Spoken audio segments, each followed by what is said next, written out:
और जिंदगी भर मानता रहूंगा। मगर जो सियासी सेकुलरिज्म है मैं अपनी जूती पर रखता हूं उसको। जो सियासी सेकुलरिज्म है वो धोखे का है, वो फरेब का सेकुलरिज्म है, उसमें कोई दम नहीं, कोई दम। मेरे अजीज दोस्तों और बुजुर्गों, अगर आप अपने ओर से दलित भाइयों के ओर से और ओम प्रकाश राजभर साहब के संकल्प मोर्चा में जो कमजोर तबकात सब एक होकर वोट डालेंगे तो हम अपनी लीडरशिप को बनाएंगे। यहां पर हम लीडरशिप को बनाएंगे। यहां पर लीडरशिप को पसंद नहीं करते, ना बीजेपी पसंद करती, ना समाजवादी पसंद करती, ना बीएसपी पसंद करती, कोई नहीं पसंद कर सकता। और आपको एक तल हकीकत बता रहा हूं कि उत्तर प्रदेश में जितने समाज हैं जो पिछड़े समाज की हैं, हर एक का एक नेता है, हर एक की पहचान है, हर एक की ताकत है। अगर किसी का कोई नेता नहीं है, अगर किसी की कोई पहचान नहीं है, अगर सबसे तौर पर सियासी तौर पर जिसको यतीम और लाचार बनाकर छोड़ दिया गया वो उत्तर प्रदेश का 19% का मुसलमान। बताओ तुम्हारा नेता कौन है उत्तर प्रदेश में? कोई है आपका नेता उत्तर प्रदेश में? नाम लो उसका। मैं कहता हूं नाम लो उसका। आपके पास नाम नहीं लिया जाता। हां, नाम ले सकते हो उन लोगों का जो जीत जाते हैं, मगर जीतने के बाद जब जाकर बोलने का वक्त आता है नाइंसाफी के खिलाफ तो गूंगे बन जाते हैं, गूंगे बन जाते हैं। मेरे अजीज दोस्तों और बुजुर्गों, मेरी आपसे गुजारिश है कि अपने वोट का सही इस्तेमाल करिए। लोग आकर आपको बहुत सी बातें बोलेंगे, मैं जितने सवालात किया उसको याद रखो।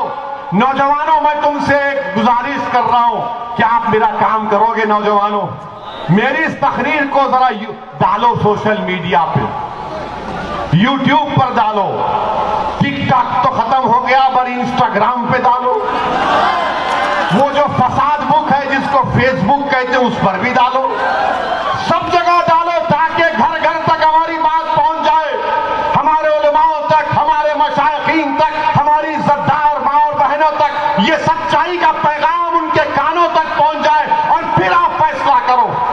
अगर मेरे अल्फाज में एक भी सच्चाई है तो उस पर अमल करो। खुदा के आपको अपनी क़यादत को बनाना है, आपको अपने सफल से नेता को बनाना है। कब तक आप इन तमाम को वोट दिए मगर आपको क्या मिला बताइए मुझे।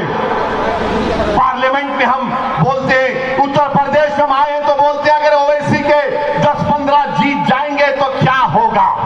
हमको किसी ने पूछा, एक समाजवादी के और बीएसपी के नेता ने पूछा कि यार ओवैसी एक बात बताओ, अगर उत्तर प्रदेश में तुम्हारे 15-20 जीत गए तो क्या होगा, क्या कर लोगे तुम, क्या तुम सरकार बनाओगे, क्या तुम सत्ता में आओगे? तो हमने कहा सुनो, तुम्हारे सवाल का 2 जवाब हम देते हैं।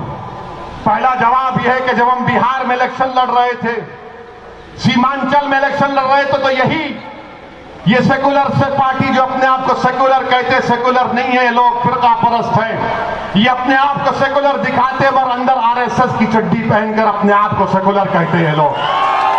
अब तो आरएसएस भी 90 साल के बाद पैंट पहनना शुरू कर दिया। सॉरी, आप पैंट पहन रहे हैं। तो मेरे अजीज दोस्तों, हमने कहा कि जब सीमांचल बिहार में इलेक्शन लड़ रहे थे, यही लोग ने, मीडिया के लोग जाकर सीमांचल की हमारी एक मां से पूछे कि बताओ मां, इस विधानसभा के बिहार के चुनाव में तुम किसको वोट दोगे?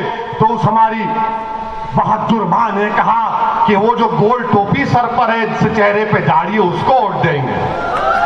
तो उस रिपोर्टर ने पूछा कौन सा, कौन?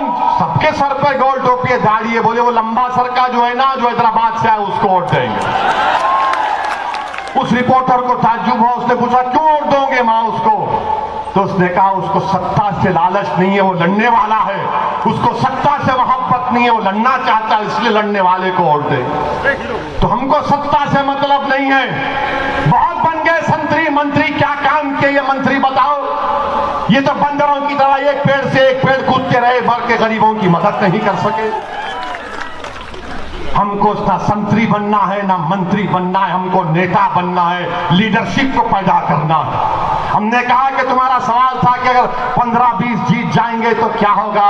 हमने कहा आप देखते ना लोकसभा में हम कितने एमपी हैं, बताओ कितने कितने, तो कहा कि 2 है। मिला 2 500 पे भारी है नहीं है, वो खामोश हो गए। बोले जब हमारा भाषण पार्लियामेंट में होता है 5 मिनट का, 6 मिनट का होता है, तो बीजेपी और सपा तमाम लोग सेंट्रल हॉल से भाग के आते, अरे ये ओवैसी क्या बोलेगा, सुनते हैं, भाग के आके सुनते हैं हमको। सब खड़े, हम खड़े होते ही शुरू हो जाते, ये नारा कभी वो नारा। मगर बीजेपी के 300 सांसद के सामने ये अल्लाह का करम है, सबका है मेरे नबी करीम सल्लल्लाहु अलैहि वसल्लम का। तुम्हारी दुआएं हैं कि असदुद्दीन ओवैसी की जबान से जो लफ्ज निकलता है, अल्लाह उसमें तासीर देता है, अल्लाह ताकत देता है और 300 के ऐवान को मिला कर रख देता है। मेरे अजीज दोस्तों, बुजुर्गों, अगर आपकी जमात के उम्मीदवार 15-20 जीत कर जाएंगे तो उत्तर प्रदेश की विधानसभा में रोज आवाज आएगी नानपारा तक।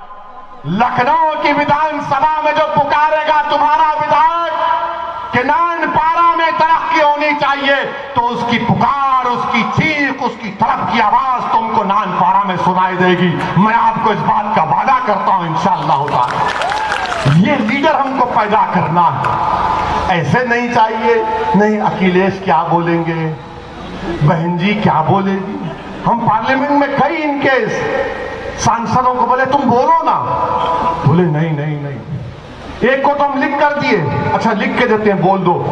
वो देखकर बोला कि यार अब हम जब बोलेंगे तो बोलेंगे, तू तो ओवैसी के अल्फाज बयान कर रहा है। बोलते भी नहीं है, ना कोई हरकत करते हैं, हमेशा बोलते सेक्युलरिज्म सेक्युलरिज्म। ये क्या सेक्युलरिज्म, कहां का सेक्युलरिज्म है? जो भारत के संविधान में सेक्युलरिज्म है उसको मानता हूं और जिंदगी भर मानता रहूंगा, मगर जो सियासी सेक्युलरिज्म है मैं अपनी जूती पर रखता हूं उसको। जो सियासी सेक्युलरिज्म है वो धोखे का है, वो फरेब का सेक्युलरिज्म है, उसमें कोई दम नहीं, कोई दम नहीं है। आप बताइए कानपुर में एक मंसूरी बिरादरी का शख्स अपनी 10 साल की बच्ची के साथ जा रहा है और धर्म के उसने अपना मजहब तब्दीली के बारे में बात की तो उसको पीटा जा रहा है। सोचो थोड़ी देर के लिए नानपारा के गयूर नौजवानों कि तुम बाप हो, तुम्हारी बेटी तुमसे लपेट कर रो रही है कि मेरे अब्बा को मत मारो, मेरे अब्बा को मत मारो, तो पुलिस की मौजूदगी में उस बच्ची के सामने उसके बाप को पीटा गया। बताओ क्या है फिर ये? क्या मेरी पेट में औलाद नहीं है? क्या मुझे तकलीफ नहीं होती उन नजारों को देखकर कि मैं इतना बेबस हो चुका हूं कि अपनी बेटी के सामने मुझे जलील और रुस्वा किया जा रहा है? कब उठोगे आप बताओ? ये करवट लेने का वक्त है, याद रखो। मैं यहां पर अपने लिए नहीं आया हूं, मैं आपके लिए आया हूं कि आप अपनी क़यादत को बनाओ, अपने विधायक को बनाओ ताकि वो विधानसभा में जाकर लड़े। वो बच्ची जो 10 साल की हमारी बहन की बेटी है, क्या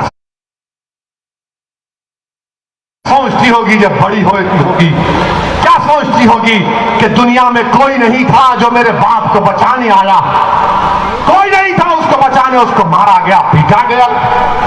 ये सबका साथ सबका विकास की सरकार। मेरे अजीज दोस्तों और बुजुर्गों, मैं आपको हिम्मत और हौसला दिलाने के लिए कह रहा हूं, डर पैदा करने के लिए नहीं कह रहा हूं, उम्मीद पैदा करने के लिए कह रहा हूं। उम्मीद को पैदा करो मेरे अजीजों, मेरी इज्जतदार मां और बहनों, अल्लाह ने तुम्हारे को बेटा दिया है, यकीनन वो तुम्हारा बेटा है, मगर वो कौम का भी बेटा है।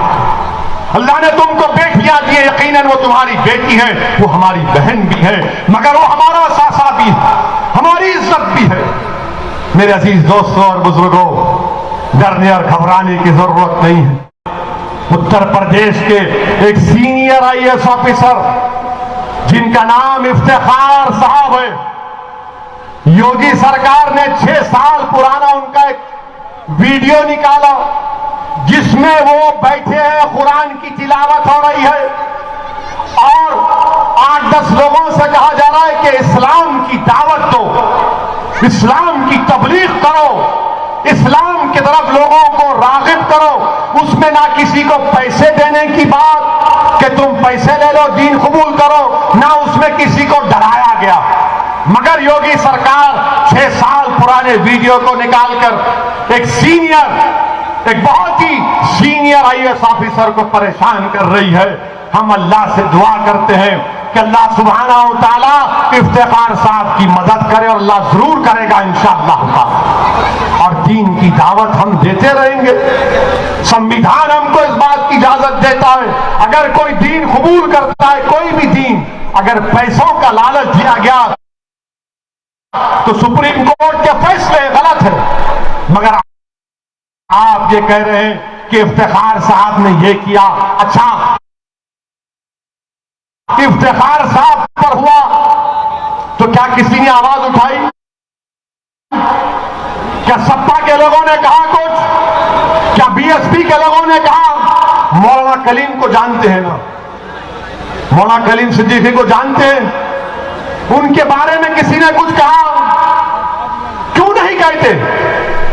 इसलिए नहीं कहते कि अगर इफ्तिखार और कलीम के बारे में कहेंगे तो दूसरे नाराज हो जाएंगे, दूसरों की नाराजगी मोल लेना नहीं चाहते और हमारी तकलीफ और नाइंसाफी के खिलाफ आवाज नहीं उठाना चाहते। मेरे अजीज दोस्तों, बुजुर्गों, इसीलिए मैंने कहा यह सियासी सेकुलरिज्म को मैं जूती पर रखता हूं। जो संविधान का सेकुलरिज्म है उसको सलाम करता था और सलाम करता रहूंगा।